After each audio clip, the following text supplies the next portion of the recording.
श्री गणेशाय नमः। श्री सीतारामाभ्यां नमः। श्री हनुमते नमः। श्री उमापते नमः। श्री गुरुवे नमः। सब संतन की जय जय। जय जय सीताराम। राधे श्याम।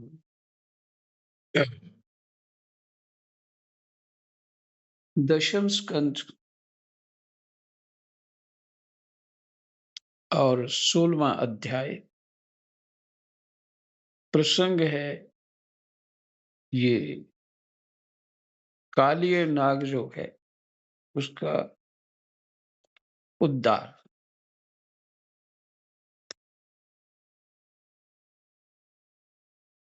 देखो, ये कृपा विचार कर रहा था कि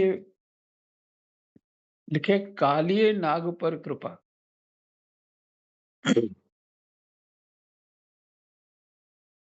कालिय नाग अपना प्रभाव दिखा रहा था वहां और जमुना जी को दूषित कर दिया। कोई पास ना आए, सब डर जाएं। हम्म, और सुरक्षित रहूं। और वो आया भी इसीलिए था कि उसको पहले एक श्राप था। गरुड़ जी के भय से वहां घुस गया था। वो आगे कथा आएगी।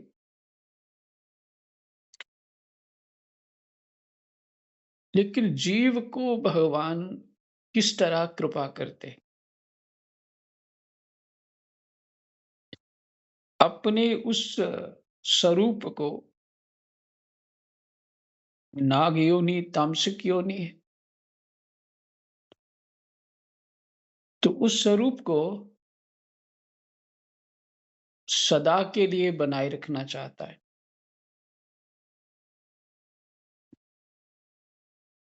जीव जिस योनि में होता है उसी योनि में अपने आप को स्थापित करना चाहता है।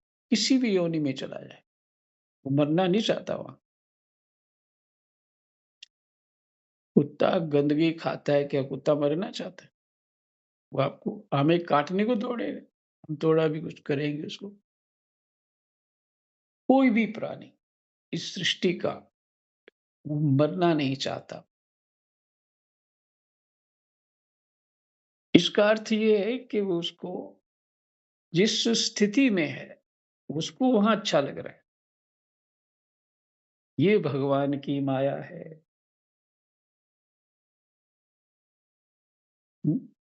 जिस स्थिति में जीव होता है वही उसको अच्छा लग रहा है।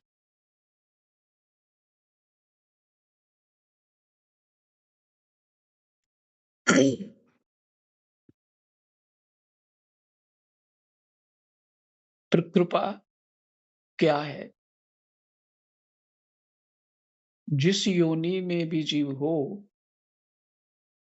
और वहां स्थापित होना चाहे,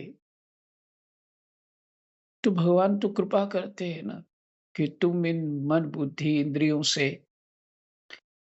अच्छा, ये सभी जीवों में रहता है, चाहे पेड़ बन जाए तो भी मन बुद्धि और इंद्रियां सब रहती हैं। पर उनकी जो इंद्रियों की जो क्षमता है वो कम हो जाती है। बस यही तमोगुण है। तमोगुण की उनकी क्षमता कम। मनुष्य रजोगुनी है, तो मनुष्य बनता है तो कुछ क्रिया, कर्म, धर्म इत्यादि अपना विज्ञान बढ़ा सकता है, बुद्धि विकसित कर सकता है और इससे उच्च श्रेणी में देवता इत्यादि या भगवत प्राप्ति कर सकता है। ये समर्थ जो है मृत्यु लोक में मनुष्य को प्राप्त है।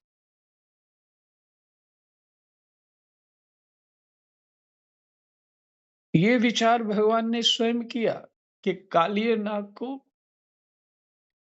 जो है इस कर्म से, जो पाप कर्म कर रहे हैं उससे बाहर निकालना है। तो मैं सिमिलर देखता हूँ सबको, अपने आप को भी सबको देखता हूँ कि कालिय नाग क्या कर रहा था। उसकी दृष्टि में तो कोई पाप है ही नहीं, क्योंकि वो पहले से नाग है। पाप योनि में पड़ा है। अगर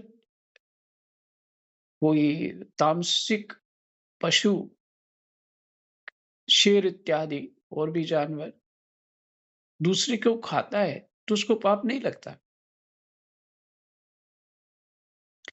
वो प्रारब्ध के अधीन होता है, वही पैदा होता है, पुराने कर्म जो हैं, वही भोगता है, इसलिए वो उस योनि में गया।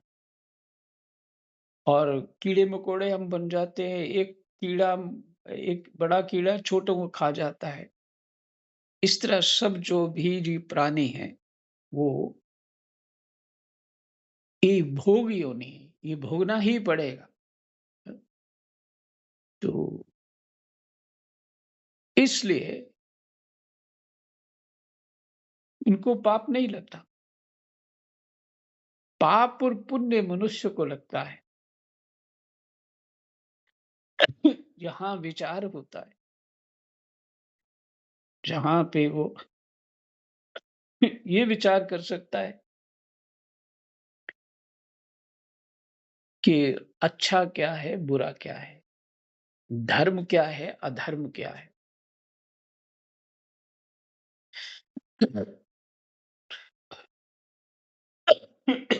राम, राम।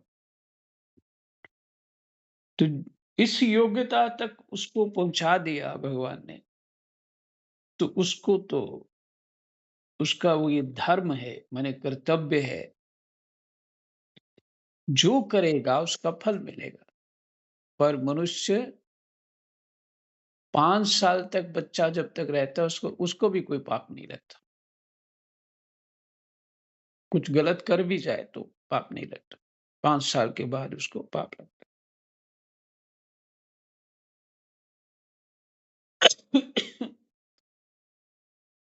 तो कृपा की बात चल रही है। तो कृपा क्या है? जीव अपने जो स्थिति में होता उसको छोड़ना नहीं चाहता। वो उसका अहम अपनी वो आइडेंटिटी वो अपनी मानता है। वो अपने आप को वहाँ अच्छा मानता है, तो छोड़ना नहीं चाहता। तो ये अहंकार की पुष्टि करता रहता, अपने अहंकार की। मनुष्य हो जाएगा, हुँ, तो अगर पुरुष हो गया, तो पुरुष होकर के अपने अहंकार की जीव चाहे भजन करे तो भी अहंकार की पुष्टि करता रहता है। मैं अच्छा हो जाऊँ, मुझे पुण्य प्राप्त हो, मुझे ज्ञान प्राप्त हो। अभी तक ये भी जिज्ञासा जो ज्ञान प्राप्त हो, ये भी अहंकार के भीतर ही आता है। तो ये अहंकार की पुष्टि करता रहता। माने जो इसके योनि में है, उसी को स्थापित करना चाहता। और यदि वही पुरुष स्त्री बन गया, तब वो स्त्रियाँ सब जानती हैं क्या विस्तार करना चाहती हैं, क्या-क्या वो सपने देखती, क्या-क्या विचार करती, वो सब जानती। सब स्त्रियाँ जानती हैं, पुरुष तो नहीं जानते। तो वो स्त्री होके ही स्थापित रहना चाहती है। तो जिस योनि में है उसी को, उसको अच्छा लग रहा है, वहीं पे स्थापित होना चाहती है। तो क्या है, अपने अहंकार की पुष्टि कर रहे हैं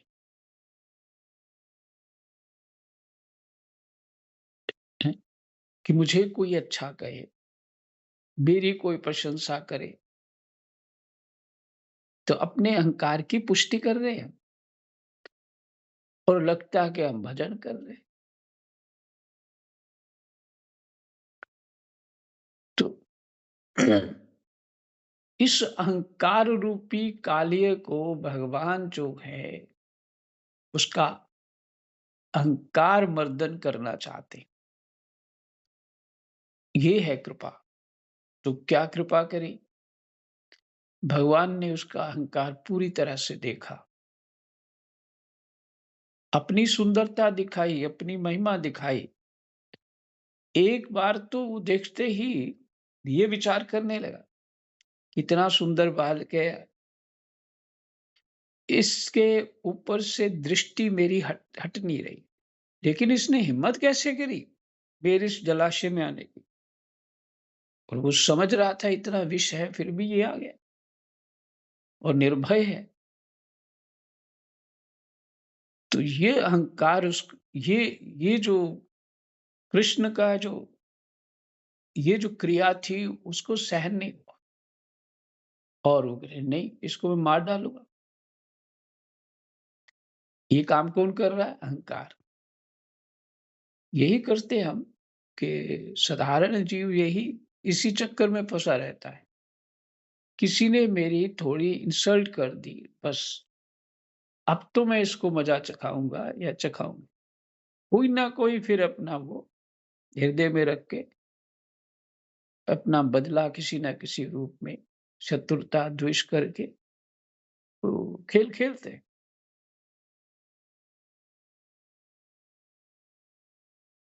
ये स्वाभाविक है। कालिया नाग को भी यही हुआ, है ना? ये यही सब कुछ हमको होता रहता है ना। और भगवान तो उसको पहला पूरा अहंकार देखा, उसके वश में हो गए और फिर भगवान ने तोड़ना शुरू किया। और फिर जो उसकी फन थी, फन मैंने उसका पूरा अहंकार, उसको अपने पैरों से तोड़ दिया। और अब यहाँ पहुँचे कि उसको मरते देख उसकी पत्नी आ गई। अच्छा वो क्यों आई? उसमें लिखा है कि वो साध्वी माने वो अ, सतीत्व धर्म वाली थी। अपने धर्म को देखते हुए आई। कुछ ऐसा ही साध्वी नागपत्नियों के चित्त में बड़ी घबराहट थी, ये लिखा। अब विचार क्या है?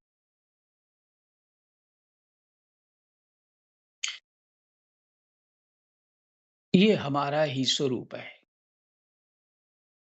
हम ये नाग वाली जोनी छोड़ना नहीं चाहते। थोड़ी-सी बात के लिए फन फैला देते हैं। और जानते हो भगवान क्या करते हैं?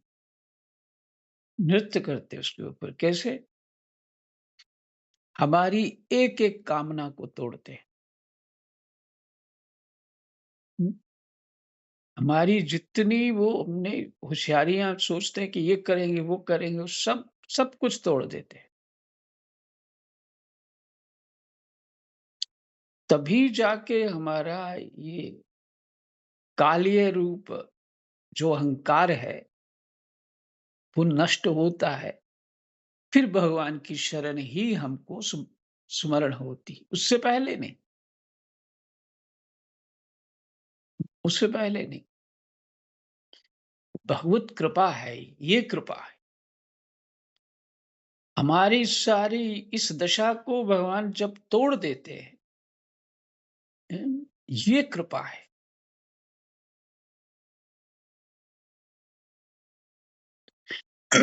भागवत जी में पीछे भी पाठ आया, आगे भी आएगा ये पाठ। हुँ, कि भगवान कहते हैं जो मेरे से प्रेम करता है, मैं उसका संसार ही नष्ट कर डालता हूँ। संसार ही तो अज्ञान है और दूसरी तरफ रजोगुनी होगा तो ये सोचेगा अरे भाई, ये तो मेरा सब कुछ नष्ट हो जाएगा। मैं तो लक्ष्मी माता की पूजा करूँगा, ये कृष्ण की पूजा नहीं करूँगा। मैं दुर्गा ही पूजा करूँगा, सरस्वती की पूजा करूँगा। फिर कृष्ण के चक्कर में नहीं आऊँगा, ना राम के चक्कर में आऊँ। कोई नहीं शंकर जी को कुछ भी खाओ-पियो उनकी पूजा कर सकते हो, तो मैं शंकर जी की पूजा करूँगा। अपनी बुद्धि से इस तरह से चिंतन बनाने लगते हैं साधक।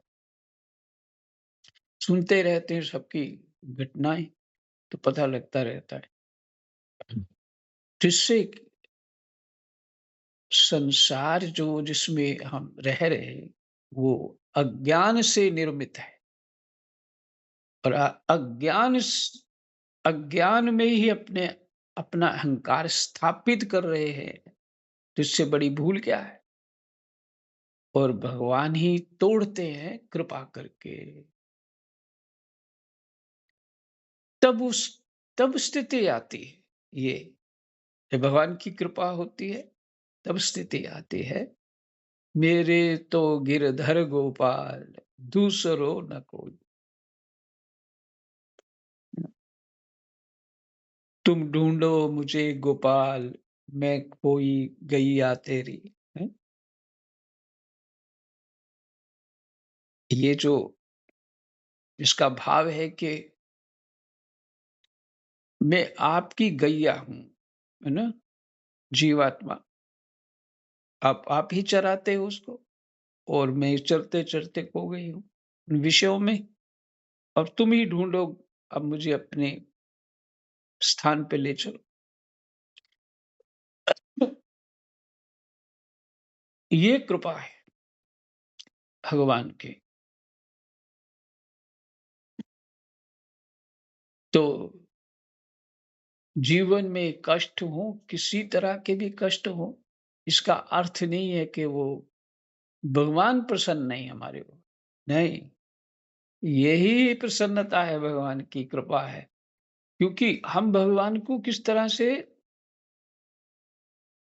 देखना चाहते हैं कि हमारे अहंकार की पुष्टि करें वो, हमारे अज्ञान की पुष्टि करें वो, फिर तो भगवान बड़े अच्छे लगेंगे। पर भगवान तो ऐसा नहीं कर सकते। इसलिए उसके मन बुद्धि को, उसके अहंकार को भगवान दुःख रूपी साबुन से धो डालते हैं। जय जय। दशम स्कंद 16वां अध्याय। हुँ, नागराज पर कृपा। कृष्णाय वासुदेवाय हरये परमात्मने प्रणतक्लेशनाशाय गोविन्दाय नमो नमः। नागपत्नियों ने कहा, प्रभु आपका ये अवतार ही दुष्टों को दंड देने के लिए हुआ है। इसलिए इस अपराधी को दंड देना सर्वथा उचित है।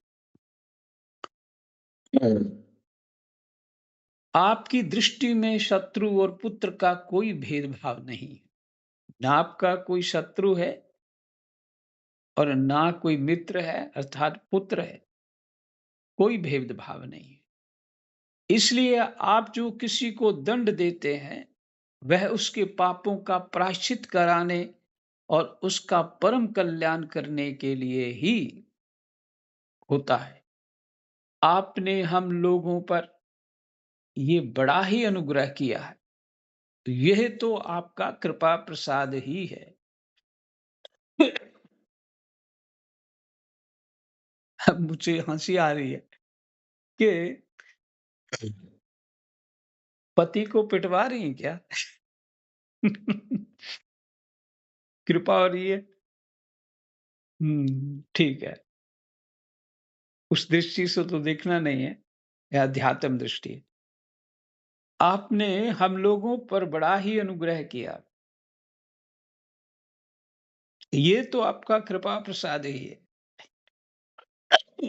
क्योंकि आप जो दुष्टों को दंड देते हैं, उससे उनके सारे पाप ताप नष्ट हो जाते हैं।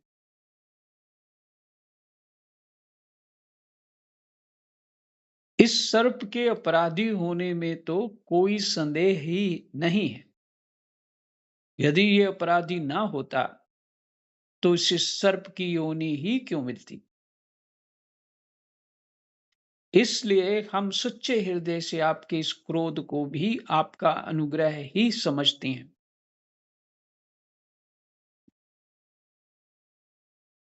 अवश्य ही पूर्व जन्म में इसने स्वयं मान रहित होकर और दूसरों का सम्मान करते हुए कोई बहुत बड़ी तपस्या की है। मान रहित होकर दूसरों का सम्मान करते हुए कोई बहुत बड़ी तपस्या की है। अथवा सब जीवों पर दया करते हुए इसने कोई बहुत बड़ा धर्म किया है।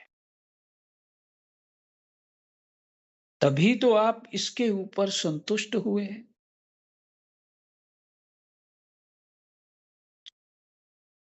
क्योंकि सर्व जीव स्वरूप आपकी प्रसन्नता का यही उपाय है। क्योंकि सर्व जीव स्वरूप आपकी प्रसन्नता का यही उपाय है।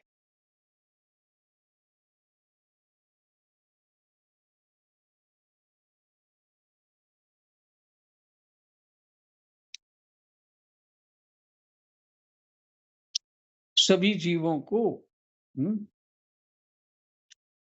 प्रसन्नता देना कुछ कुछ ये ना इस तरह से मिला जुला बोल दिया है। सर्व जीव स्वरूप तो भगवान भी है और नहीं भी है। आपकी प्रसन्नता का यही उपाय है। मैंने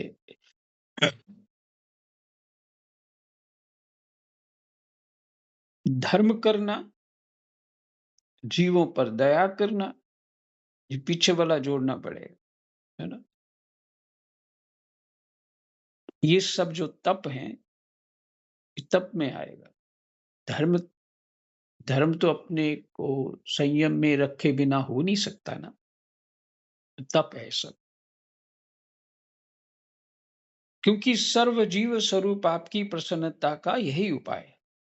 भगवान, हम नहीं समझ पाती कि यह इसकी किस साधना का फल है, जो ये आपके चरण कमलों की धूल का स्पर्श पाने का अधिकारी हुआ।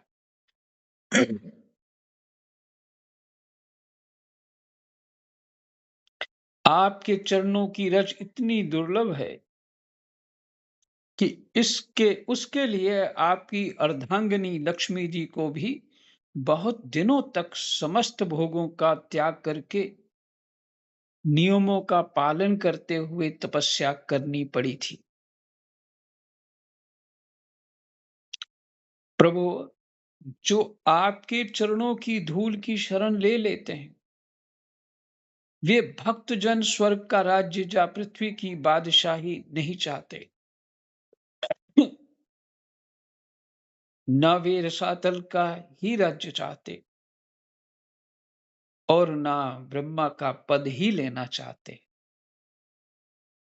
ब्रह्मा का पद जो है वो सृष्टि रचता है, इतना बड़ा है। बादशाह वगैरह तो कुछ भी नहीं उसके साथ, वो भी नहीं लेना चाहते। फिर याद आया, बाबा सुना रहे थे कि ब्रह्मा कहते हैं कि थोड़ी देर तुम किसी साधक को, भक्त को, जो भगवान का अति प्रेमी है, कि तुम मेरा स्थान ग्रहण करके सृष्टि का और थोड़ी देर भजन छोड़ लो, ये काम मेरा तुम कर लो। तो भक्त कहता है, इतना समय नहीं है मेरे पास, इतना समय नहीं है मेरे पास। जीव की जब ये स्थिति हो जाए तो वो ब्रह्म रूप ही है।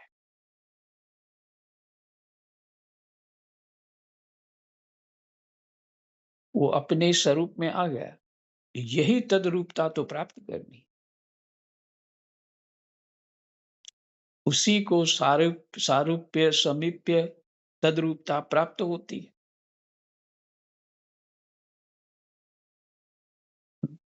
जिसका मन और बुद्धि कहीं और जा रहा है और परमात्मा में नहीं टिक रहा, परमात्मा में लगन नहीं, परमात्मा के भजन का रस नहीं आ रहा, हुँ, तो कहीं और जा रहा है। तो बताइए उसका चित्त मन जो है,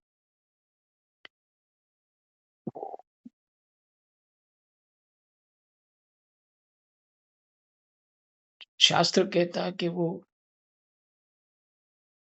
व्यभिचारिणी भक्ति है। व्यभिचारिणी भक्ति चाहे पुरुष हो, स्त्री हो,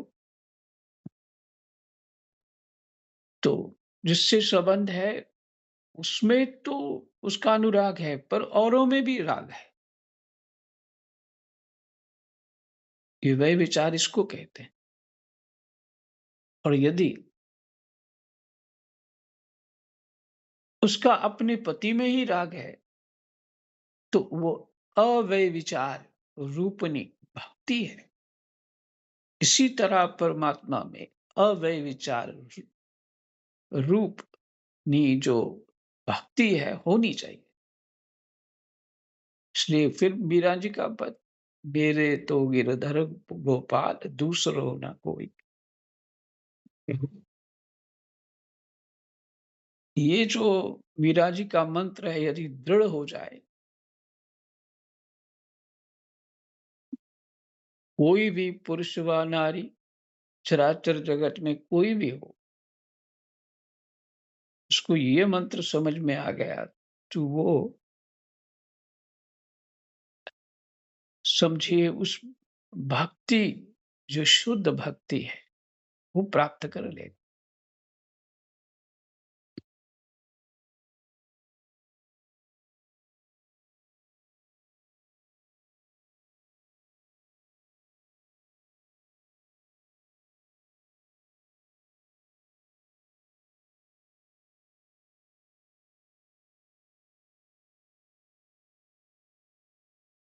प्रभु जो आपके चरणों की धूल की शरण ले लेते हैं, वे भक्तजन स्वर्ग का राज्य, पृथ्वी की बादशाही नहीं चाहते।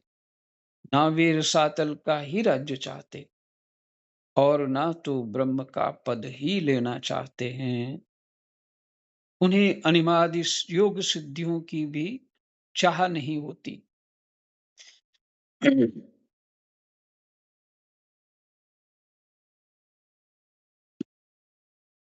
जब इस सिद्धियों के बारे में पढ़ा था, हमने समझ में आया और कुछ महात्माओं के बारे में सुना कि उनके पास सिद्धियां, तो मेरी भी बड़ी जिज्ञासा हुई और मैंने देखा ऐसे महात्मा और भी थे। महात्माओं की दुनिया में के ऐसे और भी थे जो ये सिद्धियां चाहते थे। पर जब वही कहते हैं कि जीव सच को ढूंढता है, ये वास्तव में करना क्या है, सच क्या है, तो वो में शब्द जब पढ़ते हैं, उसको इसके अंदर सही जिज्ञासा होती है, तो वो अपना रास्ता बदल लेता। तो बाबा को जब सुना, ब्रज के भक्त ग्रंथ को पढ़ा और बाबा को सुना, तो फिर बुद्धि का बदलाव हो गया। अरे! ये तो कुछ भी नहीं।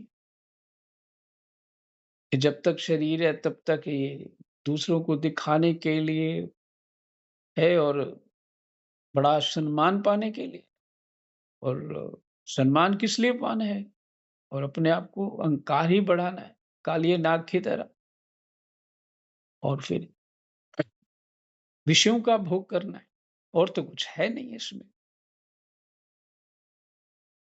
बहुत कृपा जब भगवान जीव, चाहे वो अनजान हो, कुछ जानता ना हो, लेकिन सच्चाई से मार्ग पे चलेगा तो उसको सही रास्ता मिल ही जाएगा।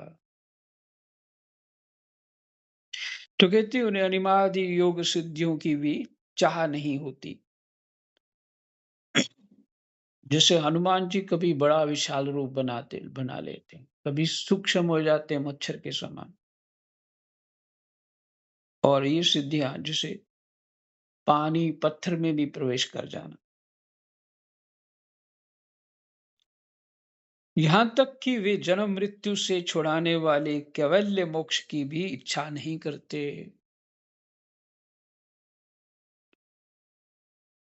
स्वामी ये नागराज तमोगुनी योनि में उत्पन्न हुआ है और अत्यंत क्रोधी है। फिर भी इसे आपकी वह परम पवित्र चरण रज प्राप्त हुई, जो दूसरों के लिए सर्वथा दुर्लभ है, तथा जिसको प्राप्त करने की इच्छा मात्र से ही संसार चक्र में पड़े हुए जीव को संसार के वैभव संपत्ति की तो बात ही क्या, मोक्ष की भी प्राप्ति हो जाती है।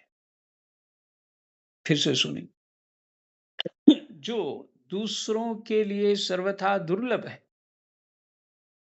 मैंने आपकी कृपा के बिना संभव नहीं है, था जिसको प्राप्त करने की इच्छा मात्र से ही संसार चक्र में पड़े हुए जीव को संसार के वैभव संपत्ति की तो बात ही क्या, संसार में चक्र में पड़ा हुआ जीव संसार जो चाहता है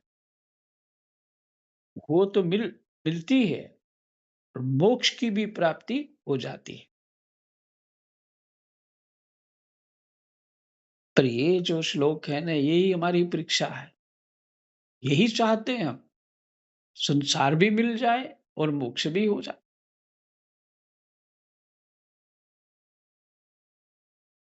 संसार को हम छुड़ा नहीं सकते अपने आप से, यही तो भगवान की माया है।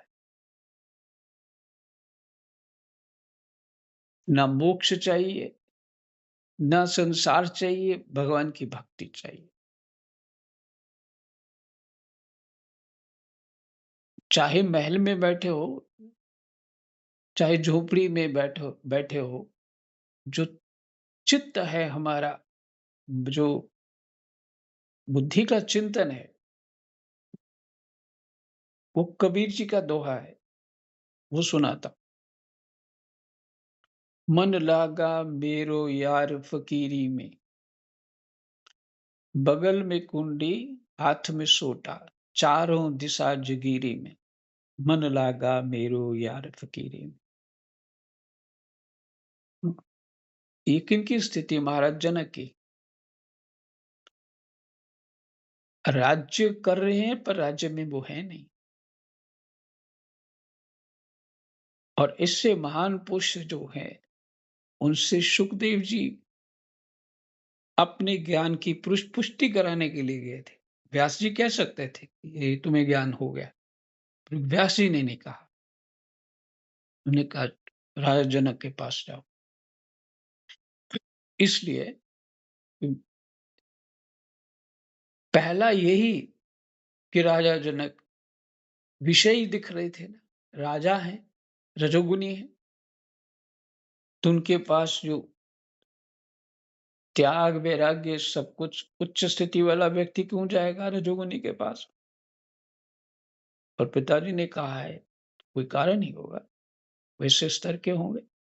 वो गए, राजा जनक ने भी खूब टेस्ट लिए उनके, और अंतिम कहा, अंतिम समय में ये कहा कि जो तुमको प्राप्त है वो सही है। बस इतनी बात, क्योंकि टेस्ट तो सब हो गए।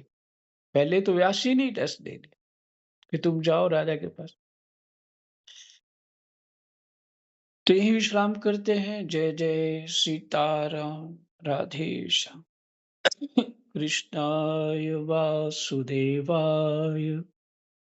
हरये परमात्मने प्रणतः क्लेशनाशाय गोविन्दाय नमः। जय जय।